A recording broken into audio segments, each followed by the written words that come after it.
బీడు పడింది కదా, ఈ భూమి మొత్తం సేల్స్కి పెట్టారు. దగ్గర దగ్గర ఆసినా చెల్లుకార్ నుండి ఆ యాప్ చెట్టు వరకు. ఎందుకంటే ఈ ల్యాండ్ డీసీ ల్యాండ్ కాదు, గొలుసు పట్ట అంటే ఒరిజినల్ పట్ట.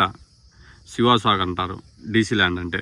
శివాసాగ్ అంటే అది పట్టా కాదు, ఇది పట్టా అవుతుంది. ఎవరైనా కావాలంటే చూడండి, కొనాలనుకుంటే ఎకరా వచ్చి 35 లక్షలు చెప్తున్నారు. 35 లక్షలు. 35 లక్షలు అంటే 2 లక్షలు అటో ఇటో ఇస్తారు మనం కొనాలనుకుంటే. బేరం అంటే దగ్గర దగ్గర 35 ఎకరాలు ఉంది ఇక్కడ. 35 ఎకరాలు మనకు. దీనికి మళ్ళీ మనము అగ్రికల్చర్ కిందకి లోన్ పెట్టుకోవచ్చు. డీపీ కూడా దగ్గరే ఉంది. మొన్నే ఒక బోర్ వేయించారు ఇక్కడ, నీళ్ళు కూడా పల్లె. బోర్ వేపిస్తే 2-3 వేపిస్తే నీళ్ళు అయితే లేదు, పర్లేదు. 6 బోర్లు వేయించారు ఈ టైంకి. వాటర్ అయితే లేవు. ఎవరైనా కొనాలనుకుంటే 35 లక్షల ఎకరాను.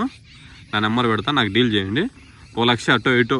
వాళ్ళకు కూడా అంత డబ్బులు అర్జెంటు, ఎందుకంటే పిల్లల్ని మెడిసిన్ చేపిస్తున్నాడు. అందుకు కాబట్టి అంత డబ్బులు ఇప్పుడు అవసరము. మనం కొనాలనుకుంటే తక్కువ రేట్లో పడుతుంది. 2-3 లక్షలైనా తగ్గిస్తారు క్యాష్ ఇస్తే. అంతా డౌన్ పేమెంట్ అయినా ఒకటే పేమెంట్ ఇంకా తగ్గుతుంది 3 లక్షలు అయినా. ఎందుకంటే ఇప్పుడు మెడిసిన్ కదా, పిల్లోడు చదివేయాలని ఎంతనగా మెడిసిన్ చేయాలంటే మినిమం 5-6 కోట్లు అవుతుంది. అందుకు కొంచెం ఇబ్బందులు ఉన్నారు. మనం ఎవరైనా కాడితే కాంట్రాక్ట్ కానీ అన్నీ